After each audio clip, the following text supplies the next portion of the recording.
All right, well, hello. Welcome back to another episode of Rock M Reacts, live again from Jaden's car, following Mizzou's 101-79 season opening victory over Arkansas-Pine Bluff. A new group of transfers, returners, freshmen, all kind of got in the mix tonight. We got to see how a lot of them fared. We were without Connor Vanhover this evening because of his participation in the Pitt tournament when, as Gates said post-game, it was because he was a double senior and the rules have got a little muddled with the NCAA regarding kind of their availability to play in that tournament. And then John Tonje, who's still overcoming injury. Regardless, very impressive performance from Mizzou tonight. I think the pace of play, I mean, his major stats, they shot over 50% from the field, 40% from three. You forced, I believe, 16 turnovers. Gates was actually upset that they only had 17 assists on 36 made buckets. He wants that to be over 50%, but positive assist turnover ratio. That's what he wants. Exactly. So yeah, and it's a little nitpicky, as he said, but it's still true. And the final score kind of reflected a game that was a shootout for much of it. The second half defensive intensity really picked up after APB was really able to get hot from the perimeter and then kind of slash a little bit later in the half, later in the first half, that is. But defensively, Mizzou really picked it up. The paint presence from Aiden Shaw, Noah Carter, etc. was great. They were altering a ton of shots down low. And then you saw the perimeter defense from Nick Honor was kind of the same as it was last year. The team seemed to settle in defensively throughout the game. Offensively, it seemed like they were all gas, no breaks from the beginning. It was, the pace of play was high as it usually is. Ball movement was incredible. We'll get into the specifics of how some players fared, but just kind of overall your takeaway of the fast pace, scoring 101 points, how similar that looked to really last year's team, and then also just kind of how the defense adjusted throughout the game. If you want me to be honest with you, I haven't really shared any of my expectations of what I had for this team going in to the season, but I would say that if you were to tell me what the final score was going to be to this game, I would say I'm not surprised, because this is kind of actually what I was expecting this team kind of to be, even though it's just Arkansas-Pine Bluff. But, you know, I expected a lot of points scored. We saw how deep this roster was. Even without John Tonje and Connor Vanhover, you still register 101 points, which is a lot of points. And a lot of guys ended up playing. You had, I believe, what was it, 5 double-digit scores. It was actually the first time since 2012, only the second time that's happened. They've had 5 different players score 15-plus and 12 saw points the floor. in a game. I believe 12 or 13. 12 or 13 saw the floor. So this is kind of what I expected. I knew this team was deep, bringing a lot of transfers. You know, you have a strong recruiting class, and you have, 3 main contributors returning. So this performance to me is not really shocking at all, in my opinion. Yeah, and I think we'll start there. You mentioned the returners. I think that's the big thing. And Gates said post-game that the trio of Nick Honor, Noah Carter, Shawnee's the second, are who they've been relying on throughout this offseason since even March Madness ended. Sean said Gates has been hard on them that they need to set the tone for the culture and how this team plays with all the transfers and the freshmen coming in. It seems like they've effectively done that. I think they've all taken on larger leadership roles themselves. Each of them had good games in their own right. You saw Nick Honor, who Gates had been imploring throughout the offseason to shoot more. He chucked up 10 threes tonight and 14 total shots. He had a productive game, really did well running the offense. I think you saw Sean East, and Gates was talking about over the offseason a lot, playing him alongside Nick Honor as 2 ball handlers out there, allowing either one of them to play off ball and seeing how that would benefit them. He said he watched in the film last season, he thought that they were a far better team when those 2 were on the floor at the same time together. You saw Sean East really benefit from that. He tied his career high as a Missouri Tiger with 21 points tonight. He was really aggressive. His 3-point shot looks far improved from last season, even though it's a small sample size. But he's a slasher that's creative. He's got a great handle. He knows how to finish around defenders' outstretched arms in the paint. And you saw that in full display tonight. So those 2 guards were phenomenal. You saw Noah Carter do his usual thing, banging down low. He was solid, reliable, great kind of on both ends of the floor, really manning the paint. And outside of that, you also saw Caleb Brown get some solid minutes in this game. He wasn't necessarily super productive, but I think you saw he was energetic out there. He was all over the floor. Defensively, played great. And then Aiden Shaw, I think one could even say he had the most notable performance because of how all throughout last season and this offseason, Gates had said, I need Aiden Shaw to be more physical, to get more rebounds, and just be more aggressive in general. With his athleticism and his wingspan, he should be reeling in 6-7 boards a game. He led the team with rebounds and with 9 tonight, also had 5 blocks. He was altering shots on the defensive end.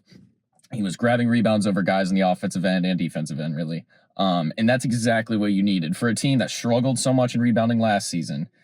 They won the rebounding battle tonight, granted over an APB team that, is not the tallest team you're going to play all season, but you have to be encouraged by what you saw from Aiden Shaw's improvement tonight, especially just having a year under his belt. He looked more comfortable. The pace of the game he seemed in tune with. And physically, he looks a lot stronger, and he somehow is jumping even higher than he was last season. So who knows what he's going to do this year? He might break a backboard at some point. But yeah, I mean, just your thoughts on how the returners fared and kind of how that group has seemed to hold this team together in the offseason in this first game. Rallying back to the top, you said setting the tone for the game. Sean East, Noah Carter, and Nick Honor, they scored, I believe, the first 12 points of the game for Missouri.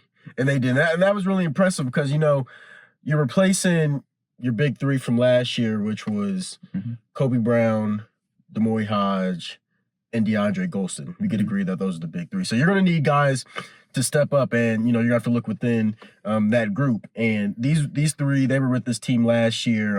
I thought Noah Carter, as Dennis Gates said, he was kind of in the shadows because you had Kobe Brown. But you saw him go out there. He still had 15 points, 6 rebounds. Sean East, like you said, he looked like a much better shooter the way he came out and put up the first points for the Tigers tonight. And he said he's been working on his shot. He's really been doing it his whole life, but he's really been working on his shot, which is going to be a plus for him. And I'm really excited to see how he progresses throughout the season. Of course, Nick Honor went 4 for 10 from the three-point land. He's shooting more, which is something that, his father actually said last year. We haven't seen really what Nick Honor is yet because he just hasn't really shot as much. And, Dennis Gates wants him to shoot more threes. And you saw that 18-point performance from him too. So the big three look great today. And just talk about Aiden Shaw. Yeah, on Friday, Dennis Gates said when he had his press conference that, Shaw, he's taking that step forward. He's really more confident. He's stronger. And we saw that tonight. A career high in rebounds. He had 9 of them. 7 came on the defensive side. His defensive performance, tonight was impressive. He had 4 or 5 blocks, I believe. I'm like, dang, he's got another block and then 7 rebounds. But his length and athleticism, it just shows you just how good he is. Especially, he's living up to what he was coming out of high school. And it's really, he's one of those players that we kind of said last year, it's going to probably take some time for him. And we're starting to see him come into his own right. So it's very encouraging to see. He did foul out. Mizzou did have a lot of fouls today, but they were playing aggressive defensively. So I kind of like that a bit, especially with how deep the roster is.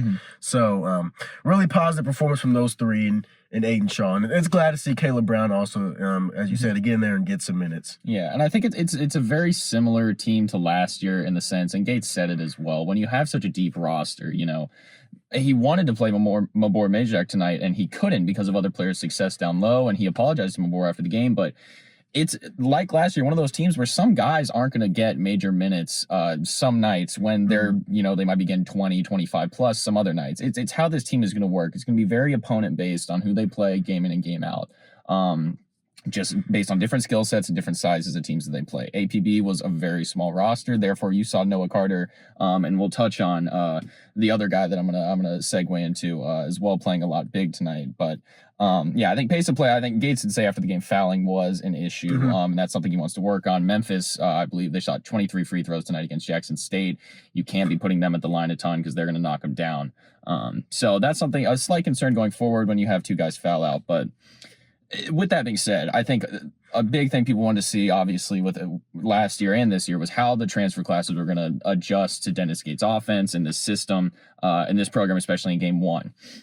I think we saw a lot of question marks answered. I think Caleb Girl came in and he played kind of how you would expect him. This system seems to be made for him. He is a great shooter, a great athlete, and he's got a great presence on the defensive end. He seemed to settle in just fine throughout this game. He wasn't forcing much. He wasn't really being overly aggressive. I think it was the ultimate kind of letting the game come to him. He kind of had a quiet, what did he have out there? A quiet 15 points. Yeah, I was about to say very quiet. And 7 boards too to go along with that. Exactly. So I'm really impressed with kind of how he played coming out. I pick your poison between who impressed you more. Unfortunately, Jesus Carolero Martin, if I can pronounce that correctly, hopefully I will at some point this season. He only played 10 minutes tonight, but man, in that first half, he looked incredibly impressive. I think he was the most impressive player on the floor in the first half. And he didn't fill up the stat sheet by any means, but 4 assists And those assists were high level, either backdoor cut passes or he was finding guys in small windows. And you could just tell by the way he plays out on the floor. I think a few people were probably startled to see that he was starting out there tonight. And we thought it was Trent Pierce. There was a whole Missouri's communications team. We thought Trent Pierce was going to be in the starting lineup. I would have a freshman starter with a team full of seniors and grad transfers, but yeah, with Martin, I think it was just his basketball IQ is so high, and he sees the floor one pass ahead of everybody else. And I think that is so invaluable when you've got a guy that can also shoot from the perimeter, so you can't just play off of him, and he can distribute at that height. He's also a lot stronger and a lot bigger than I thought he was as well coming into this. So I've completely had my perception of Jesus kind of rewritten by this game. But strong in the defensive end, he was giving 110% when he was out there. Unfortunately, that led to a decent amount of fouling, which is something you hope doesn't become a trend for him. Because in the offensive end, he can be such an asset. So, and speaking of someone else who was an asset, Tamar Bates tonight, who really took over in the second half of this game as he got more minutes down the stretch, but came in and people were thinking this is a 3-and-D guy. It's going to be a knockdown shooter, play some solid defense for you. No, he showed that he is a slasher. He's a great athlete. He knows how to finish around the rim, and he's still got that perimeter shot that he can work with. So, really impressed with those three. And then Kurt Lewis didn't get in the game a ton, but he did later in the second half. So you at least see him being a presence. He put a shot up. As a guy. So and he physically, I think, looks the part of an SEC guard at this point. It's really just going to be how quickly he adjusts to the pace of play. But just, your overall kind of thoughts on just the transfer class incoming and how you think they're going to add to this team, when you're playing the Memphises, Minnesotas, Pittsburghs of the world. Yeah. Well, Caleb Grill, kind of also, again, what I expected, 15.7 boards. We've been 1 from 6 from 3, but I expect him to start knocking down some trays here soon. But like you said, the most impressive of the transfers was probably Jesus Carlero Martin. You didn't really know what you were going to expect from him coming in. Now, in the Big South, last year, he was top 10. He was the only player that was top 10 in points, assists, rebounds, steals, and blocks. And early on, it was the previous year because he was injured. Okay, the previous year. So that's the thing. A lot of people had forgotten about him just after 2021 when he broke out. But while you had your big three scoring those first 12 points, I was saying that, the next impressive player out here who's been the most impressive is Martin. And not on the offensive board, he did have 4 assists, but defensively, I think it was probably their first defensive possession. He shut down, I forgot who it was down the paint. Then he had that block to go, I think, the second or third defensive possession. So he was really impressive to me on the defensive end, which is what, this team's going to need. But Tamar Banks, I really think could be an X factor. I mean, that guy just went off. And that right before that first half ended, Pine Bluff was with 11. Mizzou wasn't really making any shots. And then he goes on a 10-2 run all by himself. And that was kind of the deciding factor in the game because Mizzou really had control from the game there. So he scored 10 of his 18 points in that final, 3 to 2 minutes of the game. So that was a real big spark there. And as he said after the game, that coach always preaches that we need, whoever comes off the bench, we need that spark. And he gave them that spark, which is why I think he can be that X factor going forward further into the season, especially when you're playing, some tougher non-conference teams. This non-conference schedule is loaded coming up, especially starting this Friday with Memphis. Yeah, and really quick, before we get into Memphis, I did want to touch on, can't leave the freshmen out of the mix. And none of them played major minutes tonight, but Trent Pierce led the way with 7, and he was playing some early first half minutes as well. You saw Anthony Robinson get in the game a decent amount as well, and then Jordan Butler came in at the end. Nothing flashed too much to you. I think, at least from my perspective, I think Trent Pierce probably looked the most comfortable out there overall, although you could still tell him getting adjusted to the pace of the game. I think Anthony Robinson has great potential. I think he held his own out there. I just think he was still... you can tell he is visibly many steps behind Nick Honor and Shawnee's just in terms of perimeter defense and, his comfortability with running the offense. So works in progress. Jordan Butler as well came in late in the game, but he showed off his perimeter shot that people have been talking about. He got an easy wide open dunk for his first bucket, which had to feel good. He was the one that put them over 100. Yeah, he was the one that got him to 101. So he will definitely take credit for that. So, I think, at least for me, for the three of them, with Vanover and Tonje not playing tonight, I don't know how much you're going to see the three of them this season once those two come back into the mix. They would have to make a big statement in a game or in some practices to really earn those minutes. But that being said, I think they're all very promising prospects in their own right. I think Pierce and Butler both, just with how, they can play in the perimeter. I was surprised to see, I knew Jordan Butler had that skill set. Trent Pierce, I didn't know as kind of much about his perimeter game until tonight, but he was playing not primarily on the perimeter, but he was out there a decent amount and seemed comfortable. I think they're going to be great players down the line for this team, and we'll see how much they can fit into the roster this year. Anthony Robinson, I think, is going to benefit so much from running behind Nick Honor and Shawnee. He's two of the most experienced guards in the country that have seen everything. They're going to be able to teach him so much this year, and he's going to step in next year as a sophomore and be ready to take over. So really, really impressed with them. But as you said, looking ahead to Memphis this Friday, it's one of the bigger games in the non-conference slate for Mizzou. Very early season. Memphis just beat Jackson State tonight, I believe 94-77. So it could be a game first to 100 points wins, because based on these two teams' results, they might be going up and down the floor. Tigers are a very talented squad. Got a couple of great transfers in Caleb Mills, Javon Quinterly. So it's gonna be a tough one. Penny Hardaway obviously won't be in the sidelines for Memphis, still serving his suspension. But Memphis is gonna come in here ready for a fight. To avenge their football team who lost earlier in the season. But it's a battle of two teams that were right, kind of not necessarily on the NCAA tournament bubble last year, but they were in that realm of 8, 9, 10 seed. They both have similar outlooks this season in that way. And it's gonna be one of those games where the victor come Selection Sunday is going to be able to stake that one of the reasons they made it in is this win, and the loser might unfortunately be out because of a loss like this. So very big game coming up on Friday. Just your initial thoughts on how Mizzou can handle Memphis with what you saw tonight. Well, it might be a high-scoring game, like when the last time these two teams played in the NCAA tournament. Because Mizzou and Memphis they've had some good games, but Memphis scored 94, like you said. Mizzou scored 101. So you could see a lot of offensive fireworks. I don't expect, like you said, the freshmen, they didn't look, for my eye, not really that much of a basketball savant eye, but the freshmen look comfortable, but I don't expect really Dennis Gates putting them in a situation you're playing a good Memphis team and not a SWAC team. No offense to Arkansas-Pine Bluff, but I expect it to be a good game. It's going to be interesting to see them being able to play Memphis at home without Memphis's head coach. So Tigers have an advantage there, but it's just one of those games where you just kind of buckle up. The blue and gray one, there's two of them. And the football team's had enough Tiger matchups this year to where I feel like I usually just start saying the Tigers from the East or the Blue Tigers at this point. So, but there's nothing that you should really feel not confident about going into this game. So it's going to be a fun one at 8 p.m. here on the SEC Network. Well, it's going to be on the SEC Network, but it's going to be a fun one here in Columbia this upcoming Friday. Yeah, and it should be an all. I believe there's a handful of tickets still floating around, so scoop them up while you can. It's going to be more than likely a sold-out environment. Black seats look great. The pregame environment was the video board. The light show was great. I thought the hype video was superior to last year. I think the show itself tonight was great. The basketball, the throwing the basketball, the giant basketballs around the arena, throwing them around as a race. I don't know if that's going to come out again because the ball's almost gotten the court a couple times. We'll see if that makes a return. That too, they might, which I don't know what we're going to do at that point. But regardless, Mizzou is 1-0 starting out year 2 of the Dennis Gates era.